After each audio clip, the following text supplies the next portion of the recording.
ભાઈ અધિકારી છે એમ કહે કે ગાડી અમે નહીં લઈ જાય ને પોલીસ ગાડી ચોકીએ લઈને જ જાતી। આ ભાઈના કહેવાથી પોલીસ ગાડી નથી લઈ જતી બરોબર। પોલીસ સ્ટેશને ગાડી લઈ જાય ના પડે। થોડું દાંત કાઢો, થોડાક દાંત કાઢો। હવે બરોબર આ ગાડીને કાઈ થાય તો જવાબદારી મે દાંત કાઢ્યા બોલો ને। ઉભો એક મિનિટ જાખું ગાડી લીધેલી છે થોડું જાખું આવે હે। ઉભા રહ્યો ભાઈના કઈ આવું નથી જવાબદારી। હવે બરોબર ભાઈ ક્લિયર। હા બોલો ગોતતા હતા આરટીઓ નું હે આ બધું।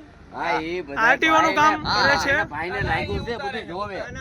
ના ભાઈને લાગ્યું છે આ મે જોયા પણ એ જોયા જેસીસ નંબર મે જોયા।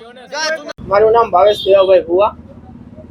હું ટ્રક લઈને આવતો હતો, કાળીપાટ ચોકડીએ મારું એક્સિડન્ટ થયેલું છે બરોબર। તેમાં 3 સવારી હતા, તેને 108 આવી એટલે એ લોકો વયા ગયા 108માં। તે પછી ગામના 5 લોકો આવ્યા, તેને મને માર્યો અને 19,500 લૂંટ કરી લીધી અને મારો મોબાઈલ લઈ લીધો। તે પછી મેં પોલીસ ફરિયાદ કરી। પોલીસ ફરિયાદ મારી ફરિયાદ લેતી નથી। 3 વખત મારું નિવેદન લીધું, હજી ફરિયાદ લેતું નથી। 3 જણા શખ્સોમાં નામ મને યાદ છે, છગનભાઈ, ધીરુભાઈ અને ભાવેશભાઈ।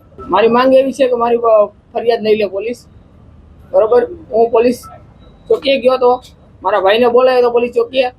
લોકોએ મને મારા ભાઈને એવું કહે કે કેસ પાછો લઈ લ્યો, નકર કે તમારા ભાઈને કે તમે કેસમાં અમે ફિટ કરી દઈશું।